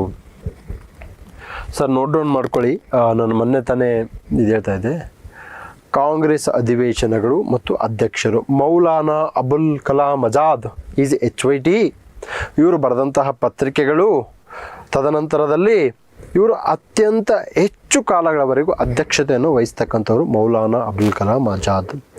Lucknow session important, 1906 session important, 1906 Dadabhai Naoroji ಅವ್ರದ್ದು important, Surat session important, Lahore important, Karachi important. Okay, first session important, second session important, third session ಅಷ್ಟು ಇಂಪಾರ್ಟೆಂಟ್ ಅಲ್ಲ. ಓಕೆ, ತದನಂತರದಲ್ಲಿ ನಮಗೆ Tripuri session important, Tripuri session ಭಾಳ ಇಂಪಾರ್ಟೆಂಟು. ಇದಾದ ನಂತರದಲ್ಲಿ ನಾಗ್ಪುರ ಸೆಷನ್ ಇಂಪಾರ್ಟೆಂಟು. ನಾಗ್ಪುರ ಏನಕ್ಕೆ ಅಂತಂದರೆ ಫಾರ್ ದಿ ಫಸ್ಟ್ ಟೈಮ್ ರಾಜ್ಯಗಳನ್ನು ಭಾಷಾವಾರದ ಮೇಲೆ ರೆಕಗ್ನೈಸ್ ಮಾಡ್ತಕ್ಕಂಥದ್ದು ನಾಗ್ಪುರ ಸೆಷನ್. ಓಕೆ, ಅನ್ನಿ ಬೆಸೆಂಟ್ ಎಲ್ ಪ್ರೆಸಿಡೆಂಟ್ ಆಗಿದ್ರು, ಅದು ಇಂಪಾರ್ಟೆಂಟು. ಓಕೆ, ಸೊ ಕೆಲವೊಂದು ಇಂಪಾರ್ಟೆಂಟ್ ಸೆಷನ್ಸ್ ಇರ್ತವೆ. ಎಲ್ಲ ಕಾಂಗ್ರೆಸ್ ಅಧಿವೇಶನಗಳನ್ನು ಓದೋದ್ರಿಂದ ನಿಮಗೆ ತಲೆ ಕೆಟ್ಟ ಕೆರೆ ಹಿಡಿಯುತ್ತೆ. Okay, see it's highly impossible to read every session. Okay, ಅದಕ್ಕೆ ಇಂಪಾರ್ಟೆಂಟ್ ಸೆಷನ್ಸ್ ಮುಂದೆ ಬರುತ್ತೆ ಕ್ವಶನ್ಸು. ಓಕೆ ಸರ್, ಅವು ಎಲ್ಲ ಟೈಮಲ್ಲೂ ಬರುತ್ತೆ, ಅರ್ಥ ಮಾಡ್ಕೊಳ್ಳಿ. Okay, next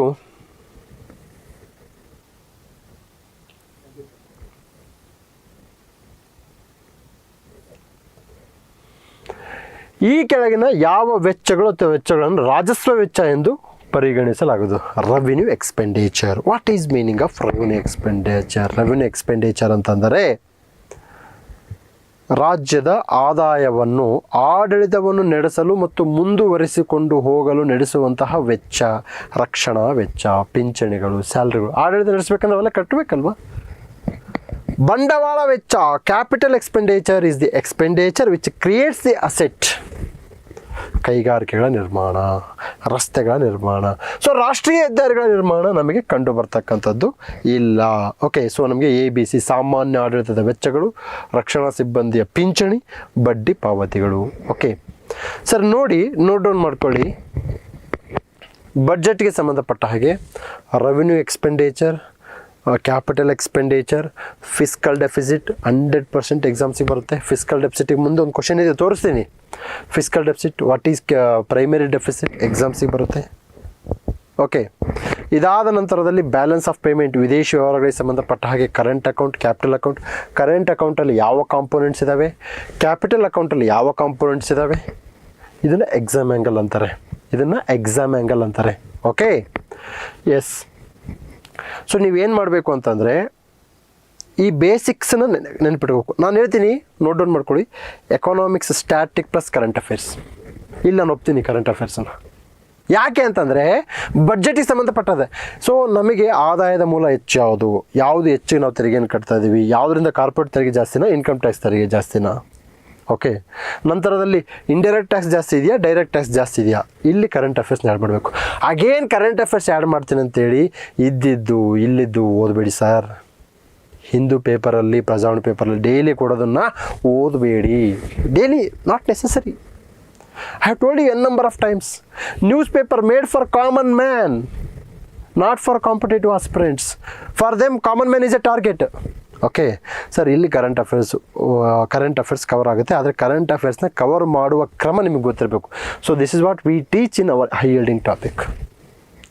okay, for example question ಹೇಗೆ ಬರುತ್ತೆ ಅಂತ ಹೇಳ್ತೀನಿ. ಈಗ from the last 10 years inflation is continuously increasing ಅಂತ ಕೇಳ್ತಾನೆ. ನೋ. ಸೊ ನಮಗೆ ಬಡ್ಜೆಟ್ ರಿಲೇಟೆಡ್ ಕ್ವಶನ್ಸ್ ಬರ್ತವೆ. ಓಕೆ, ನಮ್ಮದು ರೆವಿನ್ಯೂ ಎಕ್ಸ್ಪೆಂಡಿಚರ್ಲಿ ಯಾವ ಕಾಂಪೊನೆಂಟ್ಗೆ ಜಾಸ್ತಿ ಎಕ್ಸ್ಪೆಂಡಿಚರ್ ನಡೀತಾ ಇದೆ. ಓಕೆ, ಸೊ ಇದು ಬಡ್ಜೆಟ್ಗೆ ಸಂಬಂಧಪಟ್ಟಿದ್ದು. Budget is always important. Article ಸಮೇತ ನೆನಪಿಡಿ, ಆರ್ಟಿಕಲ್ 112. ನಾನು ಕ್ವಶನ್ ಕೇಳ್ತಾ ಇದ್ದೀನಿ, ಸಂವಿಧಾನದಲ್ಲಿ ಯಾರು ಬಡ್ಜೆಟನ್ನು ಪ್ರೆಸೆಂಟ್ ಮಾಡಬೇಕು, ಯಾರು ಬಡ್ಜೆಟನ್ನು ಸದನಕ್ಕೆ ಒಪ್ಪಿಸ್ಬೇಕಂತೇಳಿ ಹೇಳಲಾಗಿದೆ, ಮೆನ್ಷನ್ ಮಾಡಿ. Okay sir, according to constitution ಯಾರು ಬಡ್ಜೆಟನ್ನು ಪ್ರೆಸೆಂಟೇಷನ್ ಮಾಡಬೇಕು. ಓಕೆ, ನಂತರದಲ್ಲಿ ನೀವು ಪ್ರತಿ ವರ್ಷ ಬರ್ತಕ್ಕಂತಹ ಬಡ್ಜೆಟ್ಟು ಮತ್ತು economic survey very important. But again economic survey 600-700 pages ಇದೆ. There is no use. ಅಷ್ಟು ತೊಗೊಂಡ್ರೆ ಹೆಲ್ಪ್ ಆಗಲ್ಲ. ಸೊ ಅದನ್ನು ಹೇಗೆ ಓದಬೇಕು, ಹೆಂಗೆ ಓದಬೇಕಂತೇಳಿ ನಾವು ಅಗೇನ್ ಶಾಂತಮಾರ್ಗ ಮತ್ತು IAS ಬಾಬಾ ವೇದಿಕೆಯಲ್ಲಿ ಹೇಳ್ತಾ ಇರ್ತೀವಿ. ಓಕೆ, ಎಸ್, ಈಗ ಮುಂದುವರಿಯೋಣ. Revenue expenditure. ಓಕೆ, ಈ ಹ್ಯಾಸ್ ಮೇಡ್ ಎ ನೋಟ್ಸ್ ಬಂತುಡಪ್ಪ. ಮತ್ತು ಬಡ್ಜೆಟಿಗೆ ಸಂಬಂಧಪಟ್ಟಿದ್ದು ಭಾರತದ ಹಣಕಾಸಿನ ಜವಾಬ್ದಾರಿ ಮತ್ತು ಬಡ್ಜೆಟ್ ನಿರ್ವಹಣೆ ಕಾರ್ಯ ಯಾವಾಗಿಂದ ಕಾರ್ಯಕ್ಕೆ ರೂಪಕ್ಕೆ ಬಂದಿತ್ತು? 2004 ಆನ್ಸರ್. ಬಟ್ ನಾನು ಹೇಳ್ತಿದ್ದೀನಿ, ಇಡೀ ಭಾರತದಲ್ಲಿ ಪ್ರಥಮ ಬಾರಿಗೆ ಕರ್ನಾಟಕ ಈ ಬಡ್ಜೆಟ್ ಬಗ್ಗೆ ಸಂಬಂಧಪಟ್ಟ ಹಾಗೆ ರೆಸ್ಪಾನ್ಸಿಬಿಲಿಟಿ FRBM ಕಾಯ್ದೆ ಎಕ್ಸಾಮ್ಸ್ಗೆ ಇಂಪಾರ್ಟೆಂಟ್. FRBM very important. 2002ರಲ್ಲಿ ಬರುತ್ತೆ. ನಮ್ಮ ಕರ್ನಾಟಕ ಮಾಡೆಲನ್ನು ನೋಡಿ ಸೆಂಟ್ರಲ್ ಗೌರ್ಮೆಂಟ್ ಅವರು ಇದನ್ನು ಅನುಷ್ಠಾನ ಮಾಡ್ತಾರೆ. ಏನಿದು ಫಿಸ್ಕಲ್ ರೆಸ್ಪಾನ್ಸಿಬಿಲಿಟಿ ಆ್ಯಂಡ್ ಬಡ್ಜೆಟರಿ ಮ್ಯಾನೇಜ್ಮೆಂಟ್ ಅಂದರೆ ಹಣಕಾಸು ವಿತ್ತೀಯ ಕೊರತೆಯನ್ನು ಕಡಿಮೆ ಮಾಡು, ಕಂದಾಯ ಕೊರತೆಯನ್ನು ಕಡಿಮೆ ಮಾಡು. ತದನಂತರದಲ್ಲಿ ನೀನು RBI ತಕ್ಕ ಲೋನ್ ತೆಗಿತೀಯಲ್ಲ, there should be a proper procedure. ನೀನು ಹೋಗೋದು ಪ್ರಿಂಟ್ ಮಾಡಿಸ್ಕೊಳ್ಳೋದು ನೋ. ಅದಕ್ಕೆ ಹೇಳ್ತಾರೆ, printing a new currency will make a drastic impact on inflation. No, that's not a good way. ಕರೆನ್ಸಿನ ಹೊಸದಾಗಿ ಪ್ರಿಂಟ್ ಮಾಡ್ಕೊಂತ ಹೋದರೆ ಆರ್ಥಿಕ ವ್ಯವಸ್ಥೆ ಅಧೋಗತಿಯಲ್ಲಿ ಹೋಗುತ್ತೆ. ಸೊ ಈ ನಿಟ್ಟಿನಲ್ಲಿ RBI ಹತ್ರ ಸಾಲ ತೆಗೆದುಕೊಳ್ಬೇಕಾದ್ರೆ there is a proper rules and regulation. That concept is ways and means. ಎಕ್ಸಾಮ್ಸ್ಗೆ ಇಂಪಾರ್ಟೆಂಟು, HYT ನೋಡ್ಕೊಳ್ಳಿ. ಕರ್ನಾಟಕ FRBM ಕಾಯ್ದೆ ಇಂಪಾರ್ಟೆಂಟು. ಒಂದು NK ಸಿಂಗ್ ಸಮಿತಿ important. HYT high yielding topic. Sir ಇವು ಪ್ರತಿ ವರ್ಷ ಬರ್ತಾ ಇರುತ್ತೆ. ನಾನೇನು ಎಕ್ಸ್ಪೆಕ್ಟ್ ಮಾಡ್ತೀನಿ ಅಂತಂದರೆ, ಈ FRBM ಕಾಯ್ದೆಯನ್ನು 360 ಡಿಗ್ರಿಯಲ್ಲಿ ಓದ್ಕೋಬೇಕು. ಏನಕ್ಕೆ ಅಂತಂದರೆ ಇದು ಸಿಂಪಲ್ ಕ್ವಶನ್ ಇದೆ. I don't want to discuss this thing.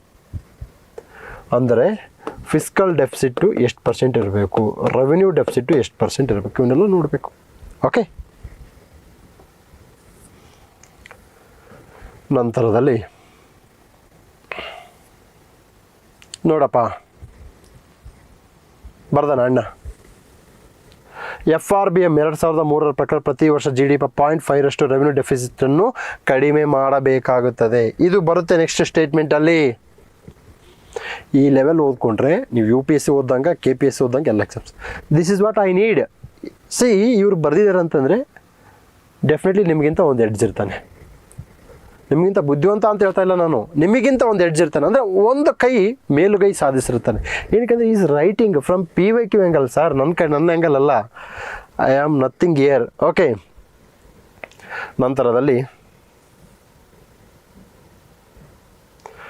FRBM ಕಾಯ್ದೆ ಅಡಿಯಲ್ಲಿ ಹಣಕಾಸು ಸಚಿವರ ಪಾತ್ರ. ಸಂಸತ್ತಿನಲ್ಲಿ ಹಣಕಾಸು ನೀತಿ ಹೇಳಿಕೆಯನ್ನು ಮಂಡಿಸುವುದು. SSC ಸ್ಟೆನೋ 2025 ಹೋದ ವರ್ಷ.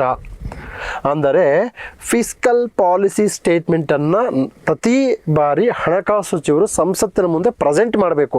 ಸೊ ನಮ್ಮ ಹಣಕಾಸು ಸ್ಥಿತಿ ಈ ಥರ ಇದೆ, ಇಷ್ಟು ರೆವೆನ್ಯೂ ಡೆಫಿಸಿಟ್ ಇದೆ, ಇಷ್ಟು ಕ್ಯಾಪಿಟಲ್ ಡೆಫಿಸಿಟ್ ಇದೆ, ಇಷ್ಟು ನಾವು ಎಕ್ಸ್ಪೆಂಡಿಚರ್ನ ತೆಗೆದುಕೊಂಡಿದ್ದೀವಿ, ಇಷ್ಟು ನಾವು ಷೇರು ವಿಕ್ರಯ ಡಿಸ್ಇನ್ವೆಸ್ಟ್ಮೆಂಟ್ ಮೂಲಕ ಹಣವನ್ನು ಸಂಗ್ರಹಿಸಿದ್ದೀವಿ, ಇಷ್ಟು ನಮಗೆ ಟ್ಯಾಕ್ಸ್ ಬಂದಿದೆ. This is called fiscal policy statement. ಈ ಥರ ಸ್ಟೇಟ್ಮೆಂಟ್ ಕೊಡಬೇಕಂತ ಹೇಳಿದವರು ಯಾರು?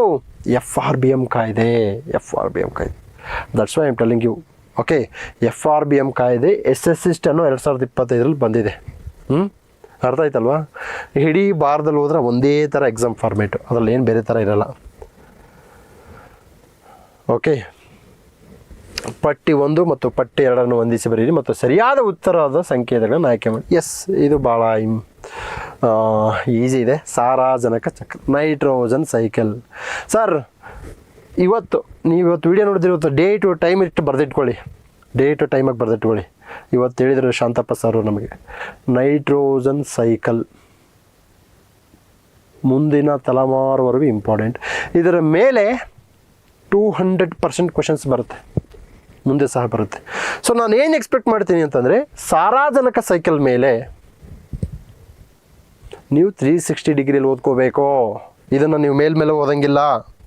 ಅರ್ಥ ಆಯ್ತಾ ಸ್ವಾಮಿ? ಎಕ್ಸಾಮ್ಸು ಯಾಕೆ ಟಾಪರ್ಸ್ ಎಕ್ಸಾಮ್ಸ್ ಕ್ಲಿಯರ್ ಮಾಡ್ತಾರೆ ಅಂದರೆ, ಅವರೆಲ್ಲ ಅನ್ವಾಂಟೆಡ್ ಓದ್ಕೊತ ಹೋಗಲ್ಲ ರೀ. That's why they are become toppers. C toppers UPSC top ಮಾಡೋದು ಅಥವಾ UPSC ಕ್ಲಿಯರ್ ಮಾಡೋದು ಅಥವಾ ಯಾವುದೇ ಎಕ್ಸಾಮ್ಸ್ ಕ್ಲಿಯರ್, ಎನಿ ಎಕ್ಸಾಮ್, ಇವನ್ C ಗ್ರೂಪ್ D ಗ್ರೂಪ್ ಯಾವುದೇ ಗ್ರೂಪಲ್ಲಿ ಅವ್ರಿಗೇನೋ ಒಂದು ಅದರದ ಪಲ್ಸ್ ಗೊತ್ತಿರುತ್ತೆ, ಅದಕ್ಕೆ ಅವ್ರು ಕ್ಲಿಯರ್ ಮಾಡ್ತಾರೆ. ಐ ಆಮ್ ಟೆಲ್ಲಿಂಗ್ ಯು, ಒಂದು ಬರೀ ನೈಟ್ರೋಜನ್ ಸೈಕಲ್ನ 360 ಡಿಗ್ರಿಯಲ್ಲಿ ಓದ್ಕೊಂಡು ನೆನಪಿಟ್ಕೊಂಡ್ಬಿಟ್ರೆ ಮುಗೀತು, ಲೈಫ್ ಟೈಮ್. ಅವಾಗ ರಿವಿಷನ್ ಮಾಡ್ಕೊತ ಹೋದ್ರೆ. ಆದರೆ ಕರೆಂಟ್ ಅಫೇರ್ಸು ಡೈಲಿ ಓದ್ತಾ ಇರಬೇಕು. ಅದೊಂಥರ ಬಂಜೆಗೋವು.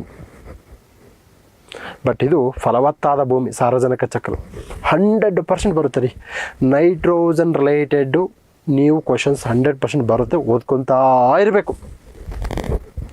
ಬಟ್ ಇದಕ್ಕೊಂದು ಲಿಮಿಟ್ ಇದೆ ನೈಟ್ರೋಜನ್ ಸೈಕಲ್ಗೆ. ಒಂದು ಲೆವೆಲ್ಗೆ ಓದಿದ ಮೇಲೆ ಬಿಡ್ಬಿಡು, ಓದ್ ಮುಗೀತು.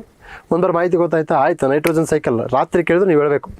ರಾತ್ರಿ 12 ಗಂಟೆಗೆ ಹೇಳಪ್ಪ ನೈಟ್ರೋಜನ್ ಸೈಕಲ್ ರಜಾ ಅಂತಂದರೆ you have to tell. Yes, ಇಲ್ಲಿ ನೋಡಿ ಸಾರಜನಕ ಚಕ್ರ, ಇಲ್ಲಿ ಸಾರಜನಕ ಸ್ಥಿರೀಕರಣ ಮತ್ತು ಡಿನೈಟ್ರಿಫಿಕೇಷನ್. ಎಕ್ಸಾಮ್ಸ್ ಇಂಪಾರ್ಟೆಂಟ್ ರೀ ಸರ್. ಡಿನೈಟ್ರಿಫಿಕೇಷನ್, ನೈಟ್ರಿಫಿಕೇಷನ್, ಓಕೆ, ಸಾರಜನಕ ಸ್ಥಿರೀಕರಣ ಎಕ್ಸಾಮ್ಸ್ಗೆ ಮೋಸ್ಟ್ ಇಂಪಾರ್ಟೆಂಟ್. ಓಕೆ, ತದನಂತರದಲ್ಲಿ ನಮಗೆ ಇಂಗಾಲ, nitrogen cycle and carbon cycle. These are the very important high yielding topic. Z+ security ಕೊಡಬೇಕು ಇವರಿಗೆ. ಇಂಗಾಲ ಚಕ್ರ ಮತ್ತು ಸಾರಜನಕ ಚಕ್ರಕ್ಕೆ Z+ ಸೆಕ್ಯೂರಿಟಿ ಕೊಡಬೇಕು. ಓಕೆ, ಇಷ್ಟು ಹೇಳಿದರೆ ಸಾಕು, ನಮ್ಮ ಆಸ್ಪಿರೆಂಟ್ಸ್ ಓದ್ಕೊಂಡು ಹೋಗ್ತಿರ್ತಾರೆ. ಬಟ್ ಇದು ಹೇಳುವಲ್ಲಿ ಎಲ್ಲೋ ಕೊರತೆ ಇದೆ ಅಂತ ನನ್ನ ಭಾವ. Everyone will come and explain the things. Maybe ಇದೊಂದು ಪಾರ್ಟ್ ಮಿಸ್ ಆಗಿದೆ ಅಂತ ನಾನು ಹೇಳ್ತಾ ಇದ್ದೀನಿ. I don't know how students are going to receive this thing. Okay, ಸಾರಜನಕ ಚಕ್ರ, ಇಂಗಾಲ ಚಕ್ರ. ಓಕೆ, ಇಂಗಾಲ ದ್ಯುತಿ ಸಂಶ್ಲೇಷಣೆ ಮತ್ತು ಉಸಿರಾಟ. ಯಾವುದು? ಗಿಡಗಳು ದ್ಯುತಿ ಸಂಶ್ಲೇಷಣೆಗೆ ಬೇಕಲ್ಲಪ್ಪ,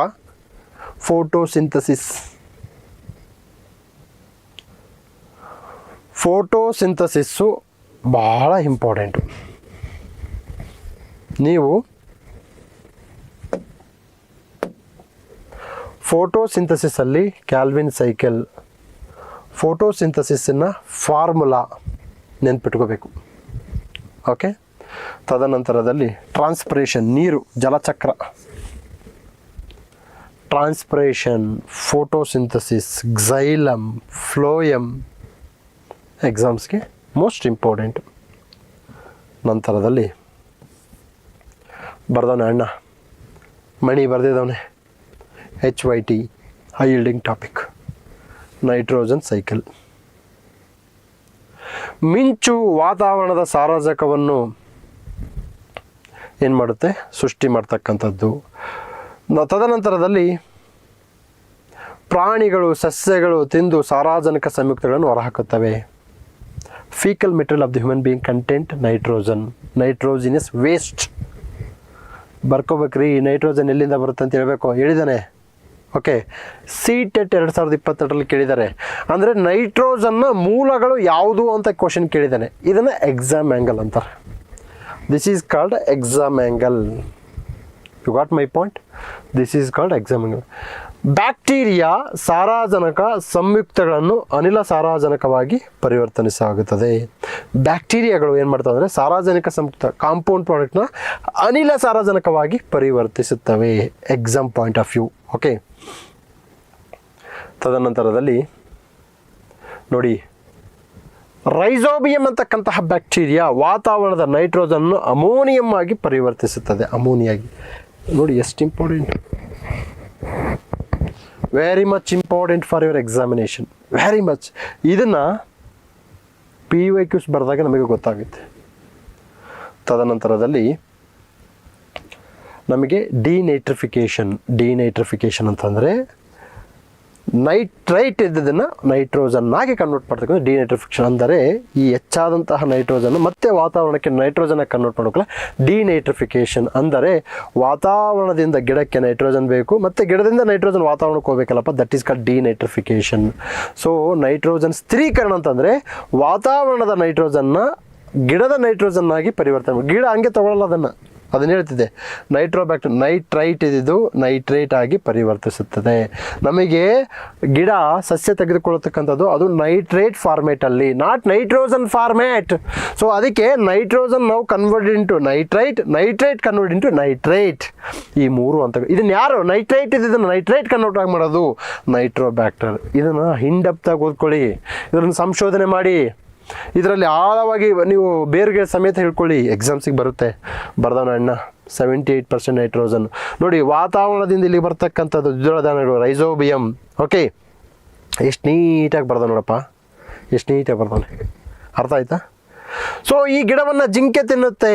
ಈ ಜಿಂಕೆಯಲ್ಲಿ ಪ್ರಾಣಿಗಳ ತ್ಯಾಜ್ಯ ಮತ್ತು ಸಸ್ಯ ಮತ್ತು ಸತ್ತನಂತಹ ವಿಘಟನೆ. ಸೊ ಇದು ಹೋಗಿ NH3NO2 ಆಗಿ ನೈಟ್ರೇಟ್ ಆಗಿ ನೆಕ್ಸ್ಟ್ ಡಿನೈಟ್ರಿಫಿಕೇಷನ್ ಆಗಿ ಕನ್ವರ್ಟ್ ಆಗುತ್ತೆ. ಸೊಡಮೋನಸ್ ಬ್ಯಾಕ್ಟೀರಿಯಾ ನೈಟ್ರೇಟ್ ಇದ್ದಿದ್ದು NO3 ಇದ್ದಿದ್ದು ಅಗೇನ್ ನೈಟ್ರೋಜನ್ ಆಗಿ ಕನ್ವರ್ಟ್ ಆಗುತ್ತೆ. ಇದನ್ನು ಹೇಳ್ತಾ ಇದ್ದೀನಿ ರೀ ನಾನು. ಇದನ್ನು ಹೋಮ್ವರ್ಕ್ ಅಂತ ಕರಿತಾ ಇದ್ದೀನಿ ನಾನು. ಇದನ್ನು ಹೋಮ್ವರ್ಕ್ ಅಂತೀನಿ ನಾನು. ಏನಕ್ಕೆ ಅಂದರೆ ಇದು ಎಕ್ಸಾಮ್ಸ್ಗೆ ಇಂಪಾರ್ಟೆಂಟ್. ಇದನ್ನು ಇನ್ಡೆಪ್ತಾಗಿ ಓದ್ಕೊಳ್ಳಿ. ಅವನು ಕೇಳ್ತಾನೋ ಬಿಡ್ತಾನೋ that is immaterial, but it will come one or other day. Okay, ನಂತರದಲ್ಲಿ ಅಧಿವೇಶನಗಳು. ಲಕ್ನೋ, ಲಾಹೋರ್, ಕರಾಚಿ, ಫೈಜಾಪುರ್. ನಿಮಗೆ ಫೈಜಾಪುರ್ ನೆನಪಿಟ್ಟಿಲ್ಲ ಅಂದರೂ ತೊಂದರೆ ಇಲ್ಲ, ಆದರೆ ಲಕ್ನೋ, ಲಾಹೋರ್, ಕರಾಚಿಗಳು ಬಹಳ ಇಂಪಾರ್ಟೆಂಟು. ಓಕೆ, ಸೊ ನಮಗೆ ಲಕ್ನೋದಲ್ಲಿ ಕಾಂಗ್ರೆಸ್ ಲೀಗ್ ಒಡಂಬಡಿಕೆ, ಲಾಹೋರ್ ಅಧಿವೇಶನದಲ್ಲಿ ಪೂರ್ಣ ಸ್ವರಾಜ್, ಕರಾಚಿ ಅಧಿವೇಶನ ಏನಾಗುತ್ತಪ್ಪ ಅಂತಂದರೆ ಮೂಲಭೂತ ಹಕ್ಕುಗಳ ಅಳವಡಿಸಿಕೆ 1931, 1929, ತದನಂತರದಲ್ಲಿ 1916. ಓಕೆ ನೋಡಿ, ಲಾಹೋರ್ ಕಾಂಗ್ರೆಸ್ ಅಧಿವೇಶನ 1929, ಇದು ಭಾಳ ಇಂಪಾರ್ಟೆಂಟು. ಕರಾಚಿ ಕಾಂಗ್ರೆಸ್ ಅಧಿವೇಶನ 1931, ಸರ್ದಾರ್ ವಲ್ಲಭಾಯ್ ಪಟೇಲ್ ಅವರು ಏನು ಮಾಡಿರ್ತಾರೆ ಅಂದರೆ ಅಧ್ಯಕ್ಷತೆಯನ್ನು ವಹಿಸಿರ್ತಾರೆ. ಓಕೆ, ಇದು ಬಹಳ ಇಂಪಾರ್ಟೆಂಟು. ಇದನ್ನು 360 ಡಿಗ್ರಿ ಆ್ಯಂಗಲಲ್ಲಿ ಓದ್ಕೊಳ್ಳಿ. ಓಕೆ, ಮೂಲಭೂತ ಹಕ್ಕುಗಳ ಕುರಿತಾದ ನಿರ್ಣಯವನ್ನು ಕಾಂಗ್ರೆಸ್ 1931 ಕರಾಚಿ ಅಧಿವೇಶನದಲ್ಲಿ ಅಂಗೀಕರಿಸಲಾಯಿತು. ಮೋಸ್ಟ್ ಇಂಪಾರ್ಟೆಂಟ್ ಇದೊಂದೇ ಅಲ್ಲ, ಇನ್ನು next important West Bengal civil service ಎಕ್ಸಾಮ್ಸಲ್ಲಿ ಕೇಳಿದ್ದಾರೆ, ತಮಿಳುನಾಡು ಪಬ್ಲಿಕ್ ಸರ್ವಿಸ್ ಕಮಿಷನಲ್ಲಿ ಕೇಳಿದ್ದಾರೆ, ಮುಂದೆನೂ ಕೇಳ್ತಾ ಇರ್ತಾರೆ. ಏನು, ಪಕ್ಷದ ಸಾಮಾಜಿಕ ಆರ್ಥಿಕ ಮತ್ತು ರಾಜಕೀಯ ಕಾರ್ಯಕ್ರಮ ಪ್ರತಿನಿಧಿಸುವ ಮೂಲಭೂತ ಹಕ್ಕುಗಳು ಮತ್ತು ಆರ್ಥಿಕ ನೀತಿಯ ಕುರಿತು ಎಕಾನಮಿಕ್ ಫ್ರೇಮ್ವರ್ಕ್. ಸರ್ ಇದು ಕ್ವಶನ್ಸ್ ಬರುತ್ತೆ ಇಲ್ಲಿ. ಜವಾಹರ್ಲಾಲ್ ನೆಹರು ಭಾಳ ಇಂಪಾರ್ಟೆಂಟು. ಎಕಾನಾಮಿಕ್ ಫ್ರೇಮ್ವರ್ಕ್ ಇದೊಂದು ಮೂಲಭೂತ ಹಕ್ಕುಗಳು ಮತ್ತು ಎಕಾನಾಮಿಕ್ ಫ್ರೇಮ್ವರ್ಕ್ ಕಾಂಗ್ರೆಸ್ ನಿರ್ಣಯವನ್ನು ಅಂಗೀಕರಿಸುತ್ತೆ. ಸೊ ಈ ಒಂದು ಎಕಾನಾಮಿಕ್ ಫ್ರೇಮ್ವರ್ಕಿಗೆ ನಮಗೆ ನೆಹರು ಅವರು ಇಂದು ಚಾಲಕ ಶಕ್ತಿಯಾಗಿ ಕಂಡು ಬರ್ತಾರೆ. So this is what exam. Okay, ನಂತರದಲ್ಲಿ UPSC 2010 ಅಂದರೆ ಇಲ್ಲಿಂದ 16 ವರ್ಷದ ಹಿಂದೆ ಕರಾಚಿ ಸೆಷನ್ ಬಂದಿತ್ತು. ಮುಂದೆ 16 ವರ್ಷ ಕರಾಚಿ ಸೆಷನ್ ಬರುತ್ತೆ. ಇದು ಸ್ಪೆಕ್ಟ್ರಮ್ ಬುಕ್ ಕೇಳಲ್ಲ ರೀ, ಸ್ಪೆಕ್ಟ್ರಮ್ ಬುಕ್ ಕೇಳೋಕ್ಕೆ ಸಾಧ್ಯವೇ ಇಲ್ಲ. ಇದು ನಾನು ಮಾತ್ರ ಹೇಳಬೇಕು. ಏನಕ್ಕೆ ನಾನು ಅಂತಕ್ಕಂಥದ್ದು ಅಹಂಕಾರ ಅಲ್ಲ, ವಿನಮ್ರತೆಯಿಂದ ಹೇಳ್ತಾ ಇದ್ದೀನಿ. ಏನಕ್ಕೆ ಅಂದರೆ ಈ ಫೀಲ್ಡಲ್ಲಿ ಸುಮಾರು ವರ್ಷ ಅಧ್ಯಯನ ಮಾಡಿದಾಗ ಗೊತ್ತಾಯ್ತು ನನಗೆ, ಸ್ಪೆಕ್ಟ್ರಮ್ ಬುಕ್ ಬಲ್ಕಿ ಒನ್ ಇಂಗ್ಲೀಷಲ್ಲಿ. ಓಕೆ, ಸೊ ಹೀಗೆ 1931ರಲ್ಲಿ ಸರ್ದಾರ್ ವಲ್ಲಭಾಯ್ ಪಟೇಲ್ ಅಧ್ಯಕ್ಷ ನಡೆದ INC ಕರಾಚಿ ಅಧಿವೇಶನದಲ್ಲಿ ಮೂಲಭೂತ ಹಕ್ಕುಗಳು ಮತ್ತು ಆರ್ಥಿಕ ಕಾರ್ಯಕ್ರಮವನ್ನು ನಿರ್ಣಯವನ್ನು ರಚಿಸಿದವರು. ನೋಡಿ, ನಿರ್ಣಯವನ್ನು ರಚಿಸಿದವರು Jawaharlal Nehru. I have told you, ರಚಿಸಿದವರು ಅಂದರೆ the force behind this economic framework and fundamental rights. Sir next ಕೇಳ್ತಾರೆ ನೆಹರು ವರದಿ ಅಂತಂದರೆ 1928ರಲ್ಲಿ ಕಂಡು ಬರ್ತಕ್ಕಂಥದ್ದು. ಜವಾಹರ್ಲಾಲ್ ನೆಹರು ಅವರ ತಂದೆ ಮೋತಿಲಾಲ್ ನೆಹರು ಅವರು ಈ ವರದಿಯನ್ನು ಸಲ್ಲಿಸ್ತಾರೆ. ಈ ವರದಿಯ ಮುಖ್ಯಾಂಶಗಳನ್ನು ಕೇಳ್ತಾರೆ. ಈ ವರದಿ ಏನು ಹೇಳ್ತಪ್ಪ ಅಂತಂದರೆ, ಸೆಕ್ಯುಲರ್ ಸ್ಟೇಟ್ ಮದರ್ ಟಂಗಲ್ಲಿ ನಾವೇನು ಮಾಡಬೇಕು, ಟೀಚಿಂಗ್ ಕೊಡಬೇಕು. Create A state on the base of language ಅಂತ ಹೇಳುತ್ತೆ. ಪ್ರೊಟೆಕ್ಷನ್ ಆಫ್ ಮೈನಾರಿಟಿ ರೈಟ್ಸ್ ಅಂತ ಹೇಳುತ್ತೆ. ಓಕೆ, ಸೊ ಇದು HYT ಕಣ್ರಿ. Okay, next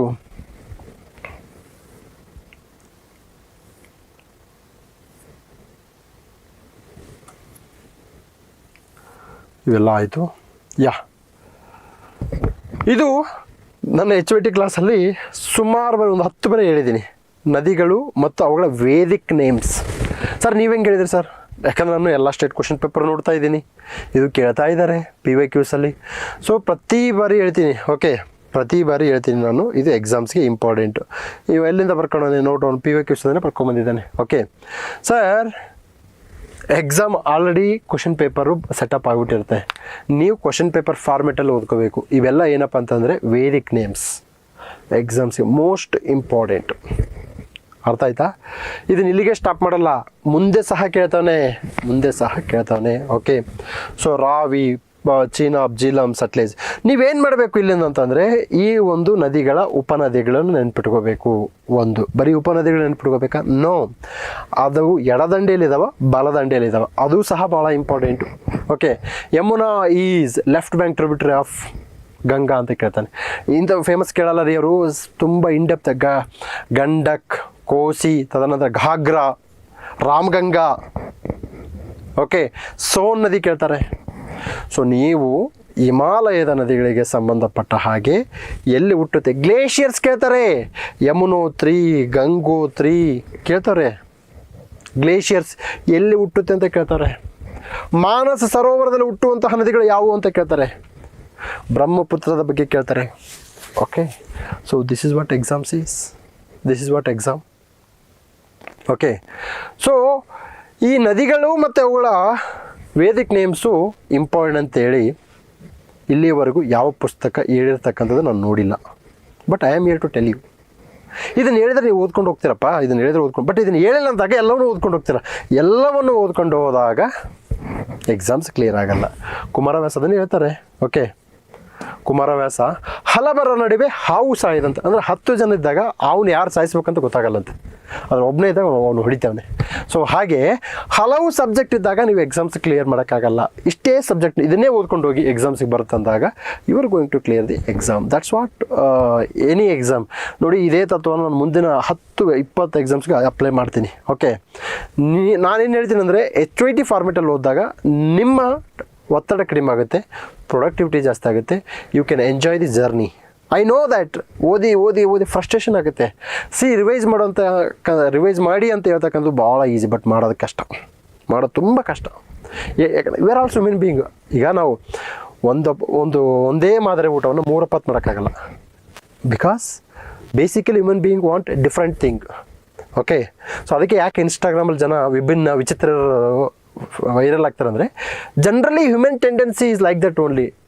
they appreciate only new things. Okay, ಈಗ ಹೂವಿನ ಬಾಣದಂತೆ ಅಂತ ಸಾಂಗನ್ನು ಶ್ರೇಯಾ ಘೋಷಲ್ ಅವರು ಆಡಿದರೂ ಸಹ ಅಷ್ಟು ಫೇಮಸ್ ಆಗೋಕ್ಕಾಗ್ತಿದ್ದಿಲ್ಲ.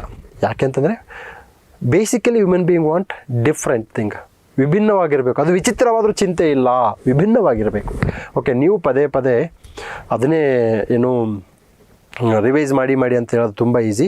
ಬಟ್ ರಿವೈಸನ್ನು ಅಂದರೆ ನಿಮ್ಮ ಈ ಒಂದು ಮೊನೋಟನಸ್ ಏಕತಾನತೆಯ ಪ್ರಿಪ್ರೇಷನ್ ಬಿಟ್ಟು enjoyment in the sense you have to enjoy the journey. Okay, you have to appreciate the journey. So ಹೇಗೆ ಮಾಡಬೇಕು, ಹೇಗೆ ಓದಬೇಕು, ಹೇಗೆ ಬರೀಬೇಕು ಅನ್ನೋದನ್ನು we are going to teach in HYT class. We will meet you in the next class. Thank you. Bye.